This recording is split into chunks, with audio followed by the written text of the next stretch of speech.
साथियों, जय हिंद, जय भारत। मैं मदन लाल आज़ाद, संस्थापक संयोजक ठगी पीड़ित जमाकर्ता परिवार और all India bike board taxi union, आज दिनांक 16 अक्टूबर 2024 को आपके समक्ष प्रस्तुत हूँ।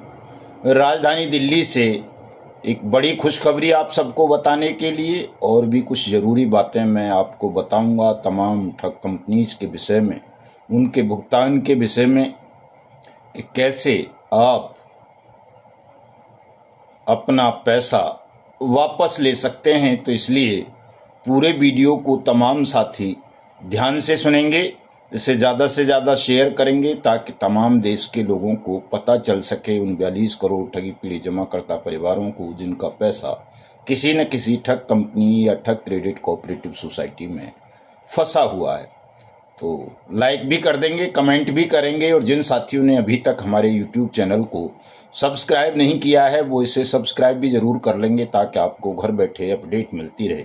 और सब्सक्राइब करना और शेयर करना इसलिए भी ज़रूरी है साथियों, ताकि हम एक विशाल जनमत तैयार करके देश के इस पूरे बेईमान सिस्टम को उस कानून के समक्ष झुका सकें, उस न्याय के समक्ष झुका सकें जो खुद हमारी संसद ने देश के तमाम ठगी पीड़ितों को भुगतान की गारंटी के अधिकार के रूप में अनियमित जमा योजनाएं पाबंदी अधिनियम 2019 बनाकर दिया है। लेकिन चूंकि आप एकजुट नहीं हैं, जनमत पैदा नहीं कर पा रहे हैं, इसलिए सरकार ये इतने व्यापक और सार्वभौमिक कानून को भी रद्दी की टोकरी में फेंकने का षड्यंत्र रच रही है।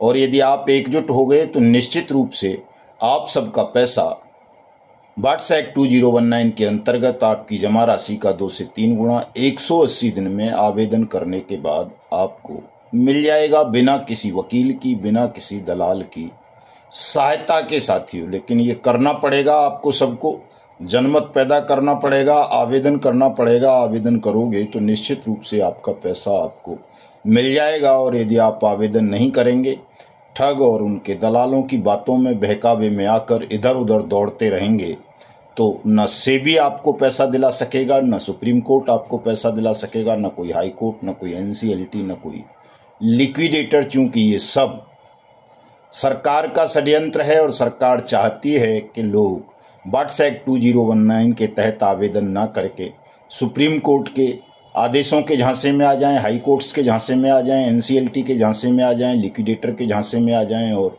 सहारा सीआरसी पोर्टल जैसे गैर कानूनी पोर्टल्स के झांसे में आकर वो आपस में बटे रहें, एकजुट ना हों, वाट्स एक्ट के इम्प्लीमेंटेशन की मांग ना करें। सरकार का, ठगों का और उनके दलालों का यही षड्यंत्र है। इसलिए सरकार चूँकि सीधे सीधे वाट्स एक्ट 2019 की खिलाफत नहीं कर सकती, चूँकि उसी ने ये बनाया है, पार्लियामेंट ने सर्वसम्मति से बनाया है, तो वो अपने ठगों और दलालों के माध्यम से इस कानून को लेकर देश में भ्रम फैला देना चाहती है ताकि आप इस कानून की ओर न जाकर इधर उधर भटकते रहें। लेकिन साथियों, अब समय आ गया है जब आपको अपना ध्यान पूरी तरह से वाट्स एक्ट 2019 पर केंद्रित करना है और इसी की लड़ाई लड़नी है ताकि देश के तमाम ठगी पीड़ितों का पैसा जल्दी से जल्दी उन्हें वापस मिल सके। और जो ये गृह युद्ध की स्थिति देश में एजेंट और निवेशकों के बीच बन गई है कि रोजाना कहीं न कहीं से मारपीट की,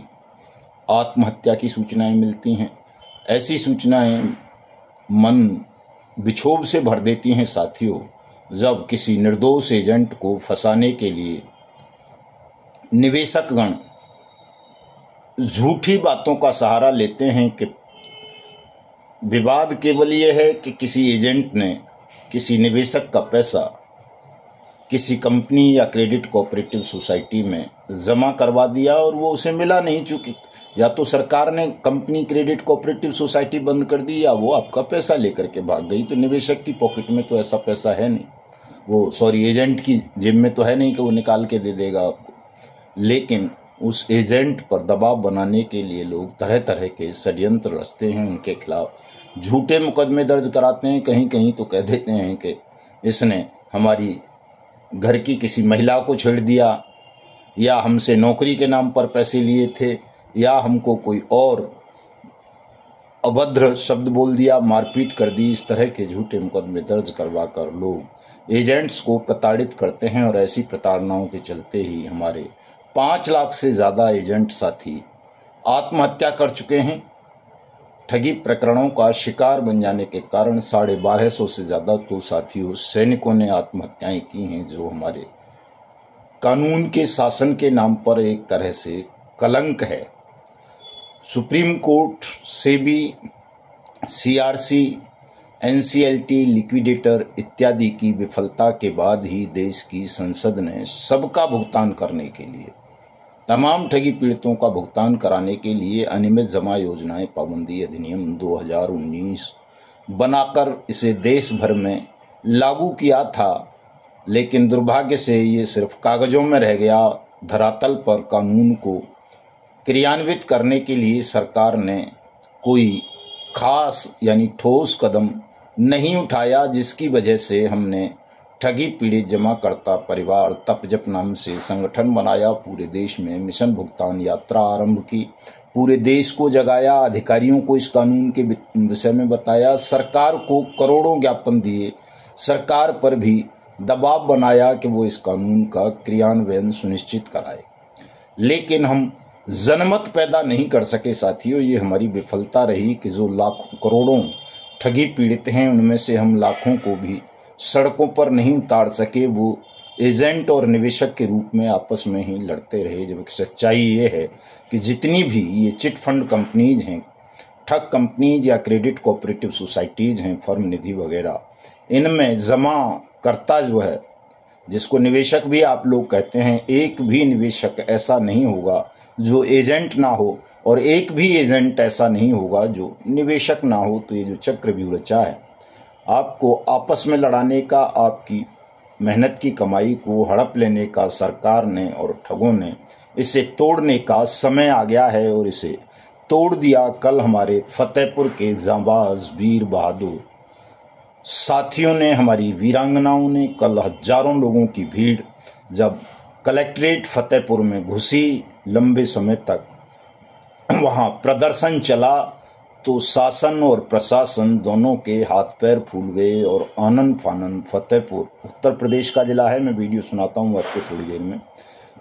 वहाँ के कलेक्टर साहब ने तुरंत ये लिखित आदेश जारी कर दिए कि सोमवार से फतेहपुर के ज़िला मुख्यालय पर हर तहसील में, हर थाने में वाट्स एक्ट 2019 के तहत आवेदन लेने आरंभ कर दिए जाएंगे। किसी भी निर्दोष एजेंट को प्रताड़ित नहीं किया जाएगा और सोमवार से तमाम लोग अपने भुगतान के दावे फतेहपुर में वाट्स एक्ट 2019 के अंतर्गत दाखिल कर सकते हैं, अपना पैसा ले सकते हैं। ये तमाम लंबी वार्ता कल कलेक्टर से हमारे साथियों ने की। तमाम साथी अगर इसी तरह से करें जैसा कि हमारे फतेहपुर के साथियों ने अपने बल से ही पूरे माहौल को कानून के पक्ष में, अपने पक्ष में कर लिया है, वैसा ही प्रदर्शन अगर देश भर में हमारे साथी आरंभ कर दें तो निश्चित रूप से हर जिले में हम इस कानून की अनुपालना सुनिश्चित करा सकते हैं और शासन और प्रशासन दोनों को पंगु बनाकर हम अपना पैसा वापस ले सकते हैं। साथियों, मैं सुनाना दिखाना चाहूँगा आपको कि कितना ज़बरदस्त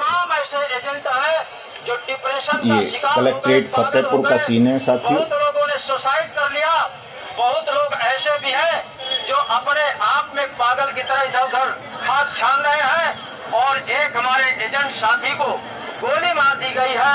ये केवल प्रताड़ना का शिकार है। ये सब बंद किया जाए। होना चाहिए कि नहीं होना चाहिए। जिन कंपनियों के खिलाफ मुकदमा दर्ज है, अगला पॉइंट, जिन कंपनियों के खिलाफ मुकदमा दर्ज है उन कंपनियों के खिलाफ जो FIR है उसको इस केंद्रीय कानून वाट्स एक्ट 2019 के तहत कन्वर्ट करते हुए उसमें धाराएं बढ़ाई जाए, जिम्मेदारों के ऊपर कानूनी कार्रवाई की जाए। देख रहे हैं आप कितनी भीड़ है। फतेहपुर कलेक्ट्रेट को घेर रखा है हमारे साथियों ने। हमारे पूर्व राष्ट्रीय अध्यक्ष आदरणीय सूरजदीन विश्वकर्मा जी के नेतृत्व में वही बोल रहे थे जो ये आवाज़ आप सुन रहे थे। इस लोकतंत्र में साथियों भीड़ का बहुत महत्व है। और भीड़ भी यदि वो पीड़ितों की हो तो फिर सोने पर सुहागा है। शासन प्रशासन पीड़ितों के समक्ष कुछ नहीं बोल सकता। आपको किसी परमिशन की आवश्यकता नहीं है, किसी नोटिस की आवश्यकता नहीं है। यदि पीड़ितों की भीड़ इस तरह तमाम कलेक्ट्रेट्स को घेर ले तो आपका काम एक दिन में हो सकता है। जिस बट्स एक्ट 2019 को मानने के लिए उत्तर प्रदेश के अधिकारी तैयार नहीं थे, उन्होंने भीड़ के समक्ष आत्मसमर्पण कर दिया और लिखित आदेश हो गया कि सोमवार से सब जगह फतेहपुर में बट्स एक्ट 2019 के अंतर्गत काउंटर ओपन होंगे। उन पर बाकायदा पद पट्टिका लगी होगी और सब जगह आवेदन लिए जाएंगे। तमाम थाना प्रभारियों को, चौकी इंचार्ज को निर्देशित कर दिया गया है कि फतेहपुर के जुरिडिक्शन में किसी भी एजेंट के खिलाफ कोई कानूनी कार्रवाई इस वजह से नहीं होनी चाहिए कि उसने किसी का कोई पैसा किसी कंपनी या क्रेडिट कोऑपरेटिव सोसाइटी में जमा करवाया था। तो ये बहुत बड़ी जीत है हमारे आंदोलन की, आप सबकी।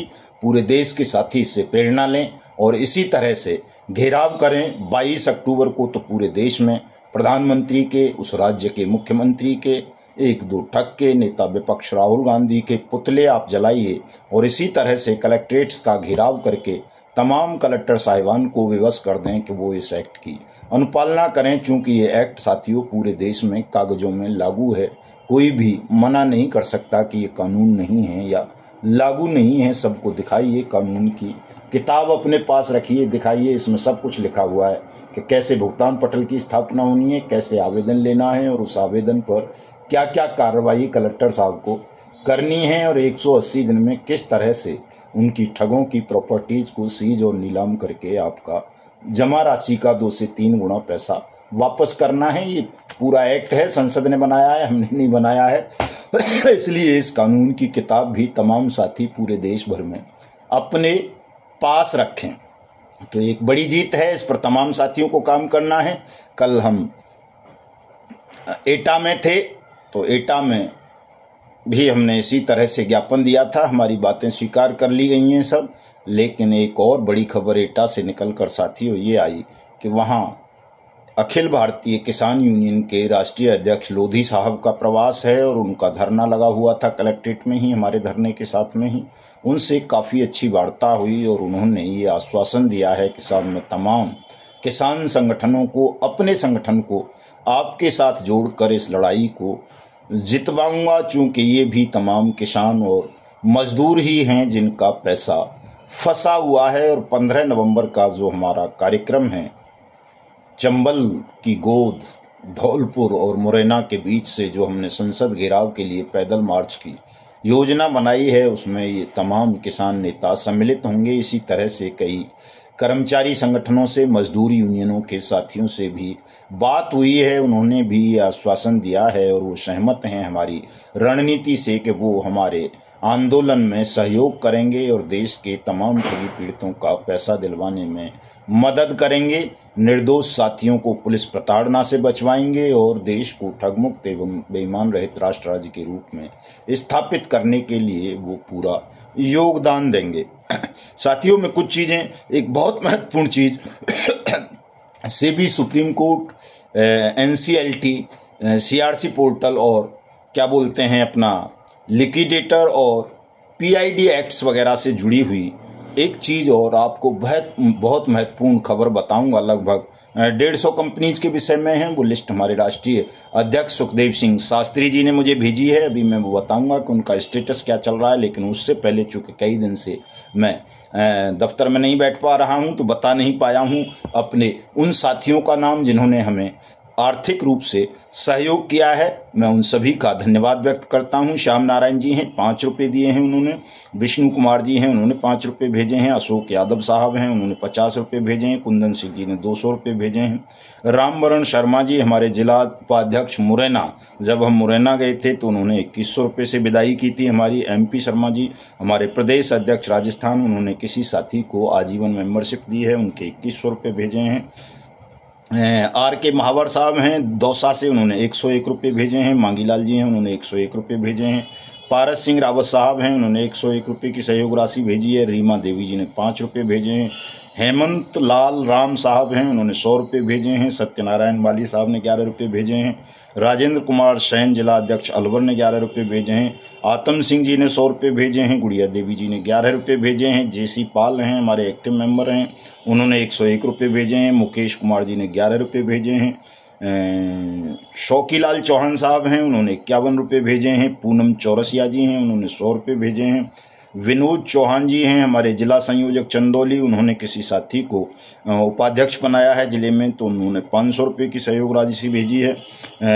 वीरेंद्र जैन साहब हैं, उन्होंने 51 रुपये भेजे हैं। उमेश चंद्रा जी ने 21 रुपये भेजे हैं। अतुल बांगरे साहब ने 1 रुपया भेजा है। हमारे वीरेंद्र सिंह जी हैं, मंडल अध्यक्ष अलीगढ़, उन्होंने 11 रुपये भेजे हैं और उन्होंने 1 रुपया प्रतिदिन संगठन को सहयोग राशि भेजने की घोषणा की है। संतोष तिवारी जी हैं, हमारे बिहार से मेंबर हैं कैमुना के, उन्होंने 100 रुपये भेजे हैं। दयानंद साहब हमारे प्रदेश अध्यक्ष हरियाणा, उन्होंने 1000 रुपये भेजे हैं। वो 1000 रुपये प्रति माह की सहायता राशि संगठन को भेजते हैं। आनंद मौर्य साहब ने 1100 रुपये भेजे हैं। सुष्मिता नेगी जी ने 142 रुपये भेजे हैं। आनंद मौर्य साहब ने 13 रुपये और भेजे हैं, उन्होंने 3 रुपये नहीं, शिराज आलम नाईजी साहब ने 11 रुपये। कन्हैया लाल जी ने 1 रुपया। करण सिंह जी ने 50 रुपया। चेतराम वर्मा जी ने 101 रुपये। विनोद जेठी साहब ने 51 रुपये। हो सकता है कुछ साथियों के नाम 2 बार बोल गया हूँ, चूँकि पहले भी बोल दिए होंगे, कई दिनों से मैं नहीं बोल पाया हूँ, या ये भी हो सकता है कि कुछ साथियों के नाम मुझसे छूट गए हों। तो मैं आप सभी का बहुत बहुत धन्यवाद, आभार व्यक्त करता हूँ कि आप अब धन का भी त्याग कर रहे हैं, साथ साथ देश के तमाम ठगी पीड़ितों से, निर्दोष एजेंट साथियों से और देशभक्त साथियों से अनुरोध करता हूं कि ये राष्ट्रव्यापी अभियान है, देश को बचाने की लड़ाई है, भारत माता को ठग बेईमानों के खूनी पंजों से आज़ादी दिलाने की लड़ाई है, लोगों की मेहनत का डूबा हुआ पैसा उन्हें वापस दिलाने की लड़ाई है, निर्दोषों को पुलिस प्रताड़ना से बचाने की लड़ाई है, देश को गृह युद्ध में झोंकने का जो षड्यंत्र ठगों ने बेईमानों ने रचा, एजेंट और निवेशकों के मध्य लड़ाई करवाकर उससे देश को बचाने की लड़ाई है इसमें। इसलिए तमाम देशभक्त साथी अपना तन मन धन से सहयोग अवश्य करें, भले ही 1 रुपये का सहयोग करें, वो 1 रुपया भी हमारे लिए 1 करोड़ रुपए जितना होगा। चूँकि हम कोई राजनीतिक फंडिंग नहीं लेते हैं, कोई कॉमर्शियल फंडिंग नहीं लेते हैं, कोई कॉरपोरेट घरानों से फंडिंग नहीं लेते हैं, किसी देसी विदेशी इंटरनेशनल NGO से कोई फंडिंग नहीं लेते हैं, किसी धार्मिक मठ मंदिर मस्जिद गुरुद्वारे वगैरह से भी, चर्च वगैरह से भी कोई फंडिंग नहीं लेते हैं। हम ये लड़ाई देश को बचाने के लिए, देश के लोगों के ईमानदार देशभक्तों के सहयोग से लड़ रहे हैं। इसलिए आप किसान हों, मजदूर हों, कोई दुकानदार हों या छोटे मोटे प्रोफेशनल हों या जो भी हों, यदि आपको लगता है कि हमारा आंदोलन देश को बचाने के लिए सही मार्ग पर चल रहा है, सत्य और अहिंसा के मार्ग पर चल रहा है, तो आप अपना तन से, मन से, धन से सहयोग हमको अवश्य करें। उसके लिए मेरा नंबर नोट कर लें, 9560479048। ये मुझे आप सीधे भेज सकते हैं सहयोग राशि अपनी गूगल पे, फ़ोन पे, पेटीएम इत्यादि से, UPI वगैरह से। और जहाँ जहाँ देश के लगभग 300 से 400 स्थानों पर हमारा असहयोग आंदोलन 1 सितंबर 2024 से चल रहा है, आज 40वां दिन है, हमारे कई साथी काल कवलित हो चुके हैं इस आंदोलन में। तो आप हमारे जहां सत्याग्रह शिविर लगे हुए हैं पूरे देश में, कलेक्ट्रेट पर खासतौर से, तहसीलों में, वहां भी हमारे साथियों का सहयोग करें, उनका मनोबल बढ़ाएं, ताकि हम 22 अक्टूबर को देश भर में देश के ठग और बेईमानों के पुतले जला सकें और 15 नवंबर को शहीद बिरसा मुंडा जी की जयंती के अवसर पर माँ चंबल के आंचल से हम देश की संसद को घेरने के लिए पदयात्रा कर सकें और तमाम साथी अपनी अपनी नज़दीकी नदियों से पवित्र जल लेकर के आएंगे, ताकि हम संसद और सांसदों की धुलाई करके उनके मन में राष्ट्रभक्ति जगा सकें और देश को ठगमुक्त बेईमान रहित राष्ट्र राज्य के रूप में स्थापित करने के लिए वाट्स एक्ट 2019 का इम्प्लीमेंटेशन करा के देश के तमाम लोगों का भुगतान करवा सकें। इसमें सहयोग चाहिए तमाम साथियों का। तो साथियों, जो बड़ी खबर और एक महत्वपूर्ण मैं बताने जा रहा हूं आपको, बहुत बड़ी लिस्ट है ये, निश्चित रूप से आप इसे सुन के चौंक जाएंगे कि कितने केस पेंडिंग चल रहे हैं और कितने दिनों से चल रहे हैं, ये तो आप जानते ही होंगे। List of case where parallel proceeding are pending before state PID courts, court appointed committees NCLT, high court and supreme court. सबसे पहला जो नाम है साथियों, RC नंबर 832, ये है Messrs PACL limited and group of companies. 49,100 crore रुपए का मामला है और पैरेलल प्रोसीडिंग के लिए इसमें रिटायर्ड जस्टिस RM लोढ़ा की अध्यक्षता में कमेटी अपॉइंट की गई थी वर्ष 2016 फरवरी में निवेशकों का पैसा वापस करने के लिए 9% ब्याज के साथ जमा राशि, लेकिन आज तक नहीं हुआ। यह आपको सबको पता है, मैं कई बार बताता रहता हूँ। नंबर 2 पे है सहारा इंडिया कॉमर्शियल कॉरपोरेशन लिमिटेड। इसमें 14,106 करोड़ रुपए का मामला था। ये सुप्रीम कोर्ट में पेंडिंग है। आज भी सेबी की कमेटी जस्टिस वो अग्रवाल वाली इसी में बनाई गई थी। किसी का कोई भुगतान नहीं हुआ। 15% ब्याज के साथ 90 दिन में पैसा देने का आदेश था सुप्रीम कोर्ट का वर्ष 2012 का। तीसरा नंबर है पैन कार्ड क्लब्स लिमिटेड का। ये साथियों 7,035 करोड़ रुपए का मामला है। ये सुप्रीम कोर्ट में भी चल रहा है, बॉम्बे हाई कोर्ट में भी चल रहा है, NCLT मुंबई बेंच में चल रहा है और MPID कोर्ट मुंबई में भी चल रहा है मामला। चौथा मामला है Rose Valley hotels and entertainment limited का। ये 5,000 करोड़ रुपए का प्रकरण है ठगी का और जस्टिस दिलीप सेठ कमेटी अपॉइंट कर दी गई थी कलकत्ता हाई कोर्ट द्वारा इसमें। इसी तरह से कुबेर प्लांटर्स का मामला है।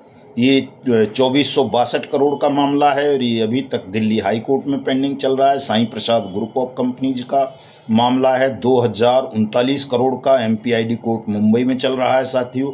अल्केमिस्ट ग्रुप ऑफ कंपनीज का मामला है 1,916 करोड़ रुपए का।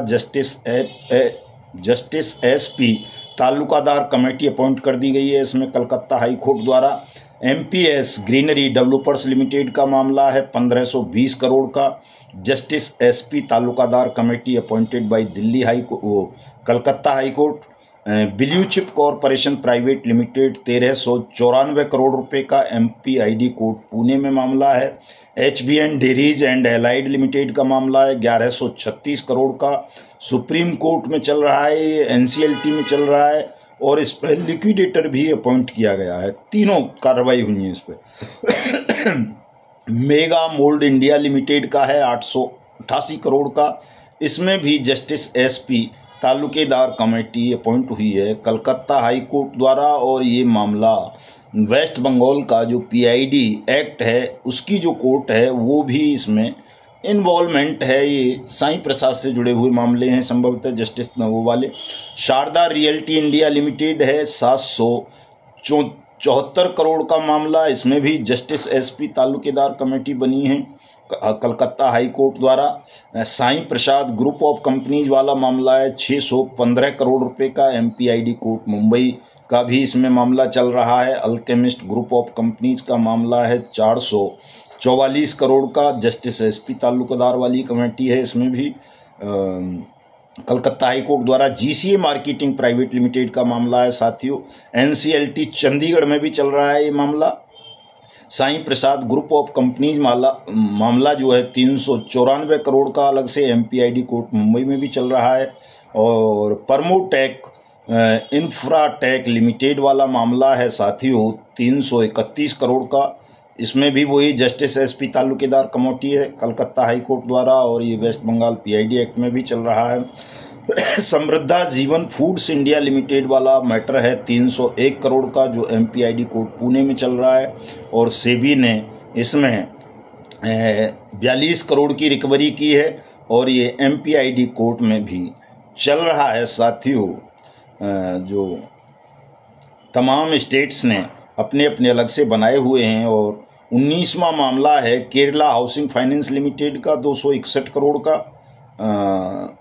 चेन्नई की जो NCLT बेंच है और कोची की जो बेंच है इन दोनों मामलों में चल रहा है। इन सब मामलों में सेबी का इन्वॉल्वमेंट भी है साथियों। ये जो लिस्ट में सुना रहा हूँ ये सेबी से अप्रूव्ड है।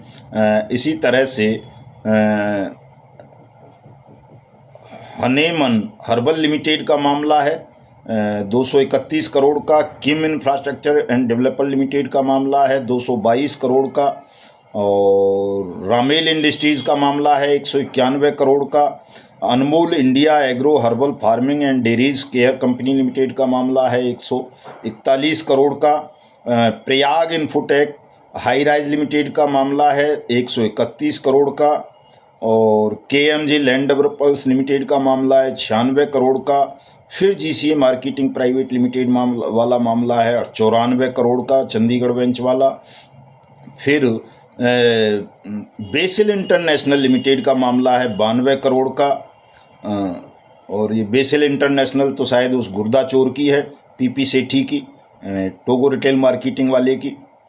और ये वासनाकर वेल्थ मैनेजमेंट लिमिटेड का मामला है साथियों 90 करोड़ का, नागपुर MPID कोर्ट से जुड़ा हुआ मामला है। एक और है सुमंगल इंडस्ट्रीज लिमिटेड 85 करोड़ का मामला है।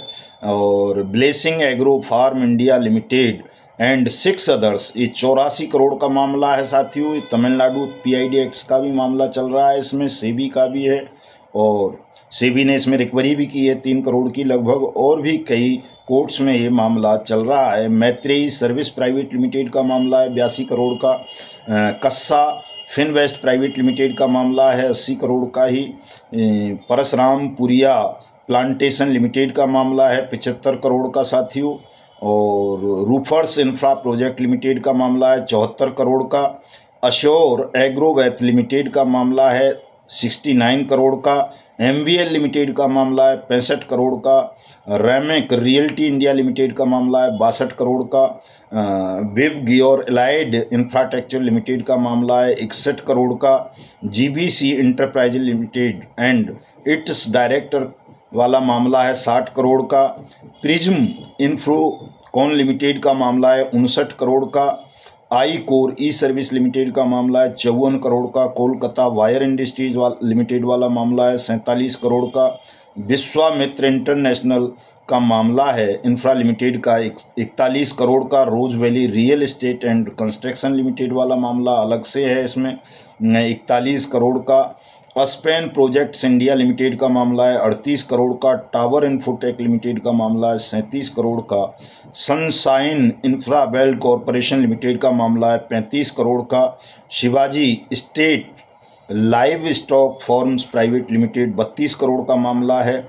Sky lark land developers and infrastructure India limited का 30 करोड़ का मामला है। Rahul high rising limited 29 crore का मामला है। Haldar realty and enterprises limited 25 crore का मामला है। सन प्लांट कंस्ट्रक्शन लिमिटेड 24 करोड़ का मामला है। JSV developer India limited 23 crore का मामला है। और सुमन मोटर्स लिमिटेड 22 करोड़ का मामला है। पगोड़ा फॉरेस्ट लिमिटेड 22 करोड़ का मामला है। PBG energy private limited 21 crore का मामला है। पैन कार्ड क्लब्स इंडिया पहले भी मैंने बताया था, इसका दूसरा मामला और एक चल रहा है 21 करोड़ का। Silicon projects India limited 18 crore. Wired industries limited 17 crore. Wired infrastructure corporation limited 16 crore. Four season farms limited 15 crore. Pailan park development authority limited 15 crore. Amazon capital limited second 14 crore. Amazon capital limited 14 crore अलग से और है। KSS लिमिटेड है 13 करोड़ का। Market manipulation using GDR issues 13 crore का। Vasanakar wealth management limited 12 crore. Sun haven agro India limited 11 crore. Suraksha agrotech industry limited 11 crore. Mangalam agro products limited 11 crore. Alchemist group of companies का 10 करोड़ का अलग से और है साथियों। इसमें platinum corporation limited 10 crore. Progress cultivation limited 9 crore. Togo retail marketing limited earlier known as MS मल्टीएक्स marketing and communication limited 9 crore. Aurobindo pharma limited 9 crore. Greater Kolkata infrastructure limited 9 crore. Naba Diganta capital service limited 8 crore. Togo retail marketing limited 7 crore और अलग से है एक 7.74 का। और पैन कार्ड क्लब्स लिमिटेड का 7 करोड़ का एक और मामला है। स्वास्थ्य सीमेंट लिमिटेड का मामला है 6 करोड़ का। Kratos energy and infrastructure limited का मामला है 6 करोड़ का। फार्मैक्स इंडिया लिमिटेड का मामला है 6 करोड़ का। मल्टीपर्पज़ बायोस इंडिया लिमिटेड है 5 करोड़ वाला मामला। केजीएन एंटरप्राइजेज लिमिटेड का मामला है 5 करोड़ का। Waris finance and investment limited, Parivar dairy and allied limited, Shri Sai space creation limited, AC agro products limited, Vishal group of companies limited, gold क्रूडी research proprietor, Ramel industries, Sukanta Dev, new Delhi television limited, GSHP real tech limited, Rakhi trading private limited, एंजील agritech limited, एंजीला agrotech limited, ESBI infrastructure company limited, Samruddha Jeevan foods India limited, greater Kolkata infracon limited, Gulshan Nirman India limited, Maitreyi service private limited, Prayag infotech high rise limited, Vasanakar wealth management limited, Ravi Kiran realty India limited, विव ग्योर allied infrastructure private limited, Sharada realty India limited. Sharada realty India limited का तीसरा मामला Sai Prasad group of companies वाला, फिर Sai Prasad group of companies वाला, yes bank का Sai Prasad group of companies, Samruddha Jeevan foods India limited, एंजील एलाइड इंडिया लिमिटेड, और ये है waverly investment limited, Suraksha family service limited, front running transaction, और ये क्या है ASSDA एग्रो प्रोजेक्ट लिमिटेड, विवग्योर allied infrastructure limited, sky industry limited, pyramid Saimira theatre limited, KNET finance limited, PDS agro industry limited, merlin agri project limited, Suman motors limited. इस तरह से साथियों ये बहुत देर हो जाएगी, लंबा वीडियो बन जाएगा। टोटल जो लिस्ट है लगभग 188 मामलों की लिस्ट है, जिसमें SEBI, supreme court, high court, NCLT, liquidator और क्या बोलते हैं उसको ये राज्यों के PID एक्ट्स के तहत जो मामले उलझे हुए हैं उनको लेकर के ये लिस्ट जारी की गई है, जो ये दर्शाती है। अभी हाल ही में साथियों साईं प्रसाद का भी एक फैसला आया है, जैसे सुप्रीम कोर्ट से पहले फैसले इनके आए हैं और हाई कोर्ट्स वगैरह से, ये तमाम जिनकी मैं बात कर रहा हूँ, ये सब साथियों उलझाने वाले केसेज हैं। जब बाट्स एक्ट 20 बन गया, उसमें तमाम PID एक्ट्स को समाहित कर दिया गया, CB एक्ट को कर दिया गया, कोऑपरेटिव सोसाइटी एक्ट को कर दिया गया, NCLT वाला जो मामला है RBI एक्ट 1934 के एक्ट को कर दिया गया। उसके बाद किसी भी सुप्रीम कोर्ट और हाई कोर्ट को ये अधिकार नहीं रह जाता कि वो किसी रिटायर्ड जस्टिस की कोई कमेटी बनाए, चूँकि ऑलरेडी कमेटी बन गई हैं सक्षम और सहायक सक्षम अधिकारियों की पूरे देश में, बाट्स एक्ट अथॉरिटीज़ की। तो देश और जो BNS की धारा, BNS 2023 की जो धारा है, क्या बोलते हैं अपना 111 और एक दूसरी कई धाराएं, उनमें भी हर ज़िले के ज़िला कलेक्टर को ही अथॉरिटी बनाया गया है रिकवरी और पेमेंट के लिए, पीड़ितों के भुगतान के लिए। तो अब इन मामलों में भी किसी रिटायर्ड जज को बिठा देना कमेटी बनाकर, मैं समझता हूँ ये गैरकानूनी है। मैं क्या समझता हूँ, है ही गैरकानूनी। किसी भी सुप्रीम कोर्ट और हाई कोर्ट को या स्टेट को, NCLT को या सेंट्रल को ये अधिकार नहीं है कि अब भुगतान के लिए कोई तीसरी प्रक्रिया अपनाए। सबको बाट्स एक्ट 2019 की प्रक्रिया का ही पालन करना चाहिए। लेकिन इन प्रक्रियाओं का पालन साथियों इसलिए नहीं हो पा रहा चूंकि आप लोग एकजुट नहीं हैं, इसलिए चूंकि लाइट चली गई है, अंधेरा हो रहा होगा, मेरा फोटो नहीं दिख रहा होगा। साथियों तमाम साथी मेरी बात पर ध्यान करेंगे, कल पुनः लंबी चर्चा करूंगा इस विषय पर। इस पूरे वीडियो को ध्यान से सुनना, ज़्यादा से ज़्यादा शेयर करना और सब लोग 22 अक्टूबर को प्रधानमंत्री का पुतला जलाना, 15 नवंबर को चंबल घाटी पर धौलपुर और मुरैना के बीच अवश्य आना, ताकि हम इस पूरे बेईमान सिस्टम को नंगा करके नतमस्तक कराएं इस कानून के समक्ष और सबका भुगतान सुनिश्चित कराएं। साथियों तो मिलता हूं कल। लाइट तो आ गई है दोबारा, लेकिन बीच में अंधेरा हो गया होगा। इसको शेयर जरूर कर देना तमाम साथी, ताकि सब जागरूक हों और तन से, मन से, धन से सहयोग भी अवश्य करना साथियों, चूंकि बड़ा राष्ट्रव्यापी आंदोलन है और इसको बिना आपके सहयोग के जीता नहीं जा सकता। तो जय हिंद, जय भारत।